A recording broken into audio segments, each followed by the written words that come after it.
This is IGN. The best of the worst? Here are the worst reviewed movies of 2025. This is an IGN Daily Update special.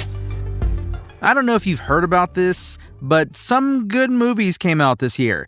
Did you see Ryan Coogler's vampire epic Sinners? Or Guillermo del Toro's long-gestating passion project Frankenstein? Or the hilarious but also heartbreaking afterlife dramedy Eternity?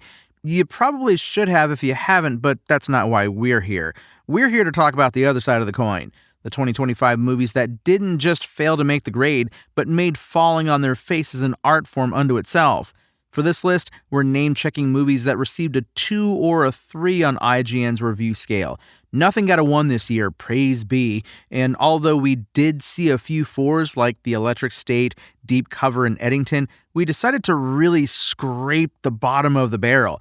So if you want to know what movies to avoid, or perhaps seek out if you're morbidly curious, let's dive into IGN's worst reviewed movies of 2025. First, let's talk about this year's atrocious action films. And we begin with Jackie Chan. Jackie Chan is known across the globe as one of the best martial arts stars to ever grace the silver screen, but even legends don't always bat 1,000. Panda Plan from director Luan Zhang is one of Chan's worst films. He stars as a fictionalized version of himself who has to commit a heist to save zoo pandas from an army of mercenaries. With terrible VFX and lifeless fight scenes, Panda Plan was described as little more than a poor imitation of Chan's previous films by IGN reviewer Chase Hutchinson. But he wasn't the only action star to come up short in 2025, with Jason Statham starring in the woeful David Ayer film A Working Man. Based on the Levon Cade novel series from Chuck Dixon, A Working Man is a paint-by-numbers affair that doesn't take advantage of Statham's charm or physical skills. Reviewer Hannah Innes Flint said that Statham is, quote, surrounded by a cohort of undercooked villains in what amounts to a colossal waste of an action film budget.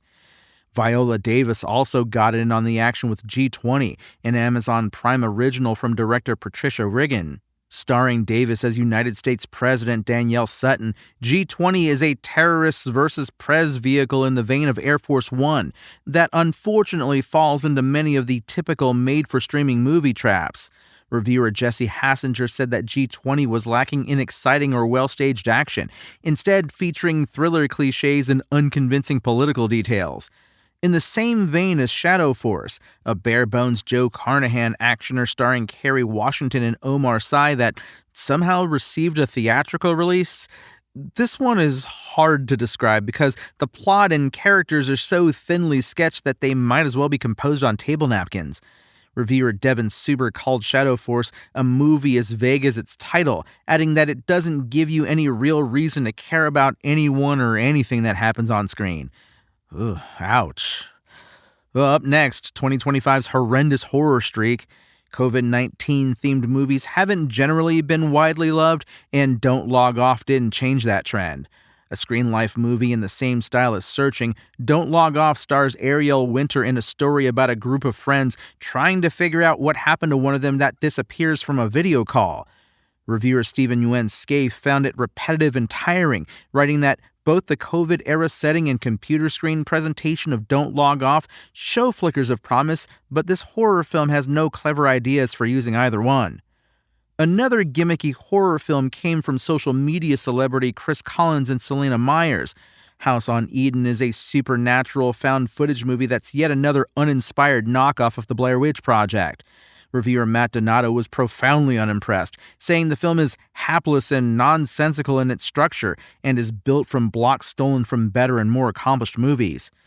Further weak horror films from this year include I Heart Willie, a public domain Mickey Mouse slasher based on the Steamboat Willie animated short that Matt Donato said flimsily sets up cheap, flesh-flaying thrills that never stray far from convention, and Ick, a sci-fi horror comedy about a science teacher who has to combat a parasitic alien plant that reviewer Shannon Miller said is not remotely haunting enough to make for a decent horror movie or anywhere near funny enough to be a good comedy. The biggest turkey in the horror category this year is Five Nights at Freddy's 2, the latest video game adaptation to be lambasted by critics. The first film wasn't that great either, but the sequel reaches new lows with a shoddy script penned by series creator Scott Cawthon that's more concerned with spoon-feeding Easter eggs to franchise fans than doing anything dramatically satisfying. It's a shame because director Emma Tammi, who returns from the first movie, isn't an untalented filmmaker. Her minimalist horror movie The Wind, that she directed before becoming the custodian of the Five Nights at Freddy's films, is a pretty decent spooky western. But her skills aren't on display in Five Nights at Freddy's 2, which Matt Donato described as a bare minimum sequel. And finally, Star Trek to Nowhere. Holding the ignominious honor of being the only film rated a 2 by IGN this year is Star Trek Section 31.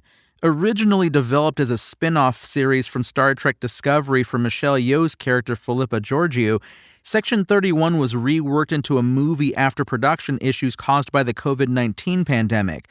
Ultimately, neither director Olatunde Osunsanmi or screenwriter Craig Sweeney wrangled anything of value out of the film, which is nominally about Georgiou as an evil emperor turned secret agent who joins a team of whoever's to recover a super weapon before bad guys can use it to destroy the universe or something. It's actually kind of hard to follow, but trying isn't even worth your time, with reviewer Jordan Hoffman describing the film as nothing but a lousy, uninteresting caper picture that's devoid of all the qualities fans expect from the Star Trek franchise. So that's our list. What were your picks for the worst movies of the year? Vote in our poll at IGN.com and let's discuss in the comments. Thanks for listening to IGN. My name is Tony Jackson, and we'll be back with the worst and hopefully some of the best movie news, reviews, and more in the new year.